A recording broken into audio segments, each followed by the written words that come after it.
Hi, my name is Anton. I'm from thesaunaheater.com, and today in Heated Conversations we're going to be going through the myths and we're going to be busting them open, what's true and what's not. And here I have Ted. And that is our guest from home. My name is Venti. I'm the founder and Finnish sauna expert at thesaunaheater.com. So Anton, you can ask the first question. First one was that does the sauna help you detox? There's a lot of surveys.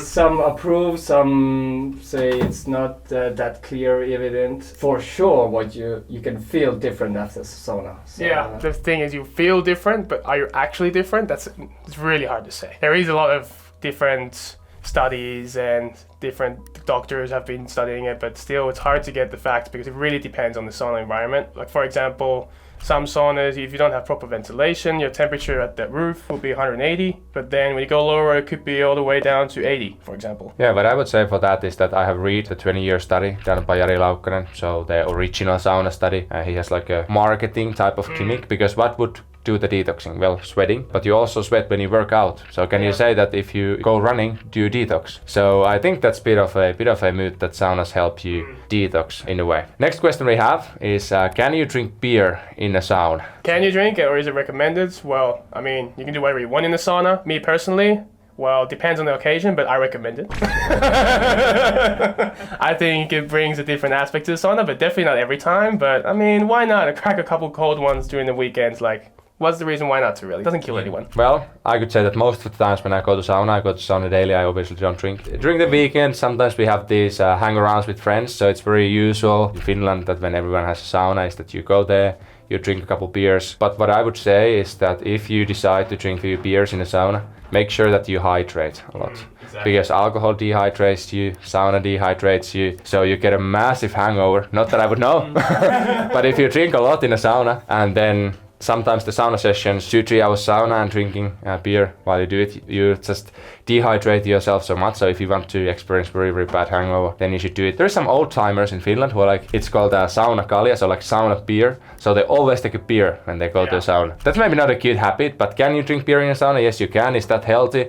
No, it's not. I would say there is also a big cultural difference between US and Finnish sauna going in other markets. Because in Finland, I would say that 5-10 years ago, people didn't even know that there's any benefits to sauna going before this study came out from Jari Laukkanen. So we Finns are not trying to gain an advantage by using a sauna like maybe some of the Americans and some of the people in the other parts of the world trying to gain. We just want to relax and we go to sauna because we enjoy it. Yeah, just to go to relax, get the mental side, take it easy after a long day of work and, just chill. Yeah, sauna is kind of like form of meditation in a way, because you can't really take your phone with you, you can't take your AirPods with you. Obviously we don't have the sauna at like full steam right now because we have the camera inside, but if you heat it up like properly, like to 180 degrees Fahrenheit, and then you draw a lot of water, obviously your phone will break. So it's like good like form of meditation and actually connecting with other people in a real way, because there's no distractions. The world is so distracted nowadays. Yeah, and just escaping reality for a second.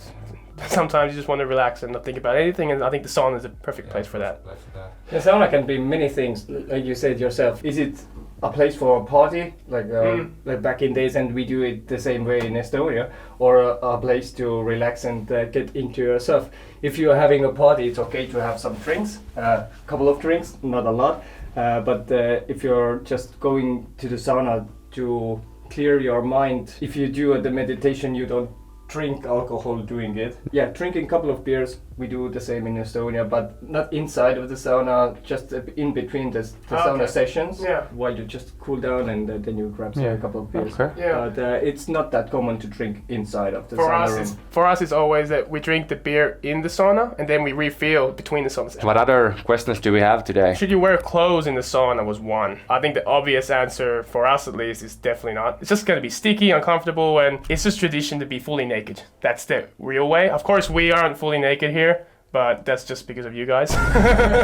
So the thing is that if you wear clothes in a sauna, I hear these horror stories from our clients in the US that people go with their shoes on, with full clothes on and stuff. It's toxic for you because there is always some washing liquids when you heat the sauna like really hot, and those chemicals basically come to the air. How would you evaporate? Yeah, when you heat the clothes, and the clothes are not made to be heated a lot, so it's like you are just toxifying yourself. So the main question is, why should you wear? What's the reason? I think It's hot. You're not cold in a I think sauna. it's mostly just because people aren't used to being naked in front of other people. That's the biggest cultural difference, I think, between us and Americans, just because we're used to it's really desexualized that being naked in the sauna. There's nothing sexual about it. It's normal. But in America, it's completely different. In Finland, in public saunas, like you have these signs and like rules that you can't wear clothes in a sauna, not even like swimming trunks. In Finland, we have like 2 types of swimming trunks they sell. Ones have this mark in the swimming trunk that you can take it to the sauna because it's made from a special material. That material makes sure that there is no toxic chemicals coming from the clothes. But think about someone makes your clothes in China or India or wherever in these factories, and they use a lot of chemicals and such, and then you heat them up to like very unnaturally, like they're not meant to be heated to 180. So then there's definitely stuff evaporating. It's never 180 outside, is it? This is like pure wool, for example, these sauna hats, so there's nothing evaporating from them.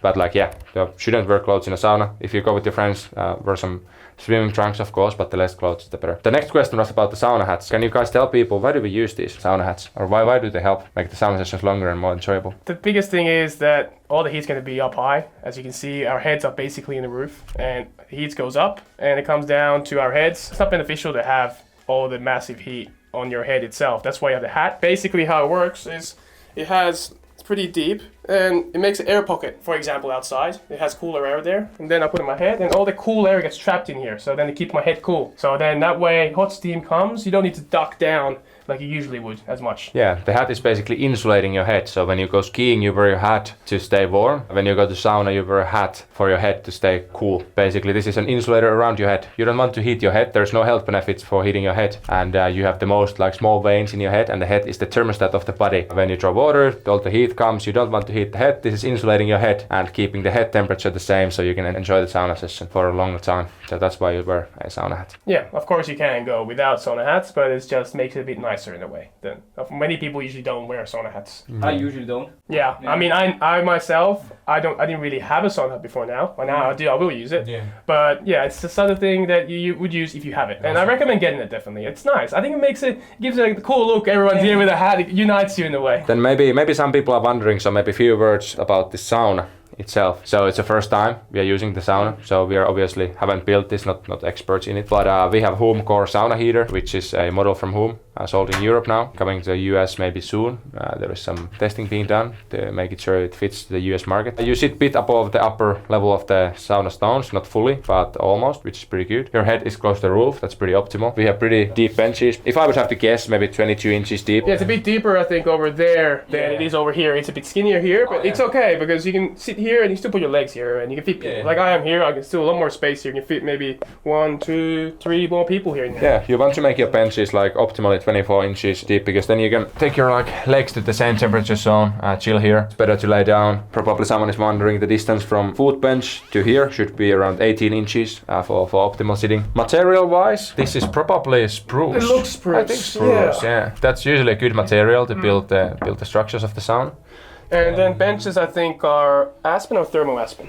Yeah, probably thermal aspen. Yeah, they are pretty smooth though. Then they're pretty cool. Like they're not hard to touch. Like you can sit down comfortably and you won't burn your buttocks off. Fully like wooden sauna, so gives more equal temperatures. And then it has also the nice, windows here. And I think any sauna I would go to, I would always have a window. So this was heated conversations about sauna myths and facts. So some soft steam and there we go. Some foggy steam, and you can see that most of the steam that feels very hot, it comes first to your head and then it should go down. So a lot of steam coming to your head. Yeah, you can barely see Veti right now. It's so much humidity in hot here. area is so much lighter, then it's always going to rise up. That's also the main reason why if you want like really, really good sauna, like really like Finnish design principles, then you want your feet to be above the upper level of the stones because the heat is coming up from here. It's always going to come up. And also, of course, yourself being high. Because if you're down low and the heater is down low and your feet are still above the heater, but the air pocket between the roof and you, it will be hotter than where you actually are if it's too low. Yeah. That's also why barrel saunas, well, it depends, and it's better to have a barrel sauna than no sauna, but they don't really work. And I think that's another topic. It's a big thing. This kind of barrel saunas. But more about that in the next episode. And thanks for watching. Thank you. Thank you. See ya.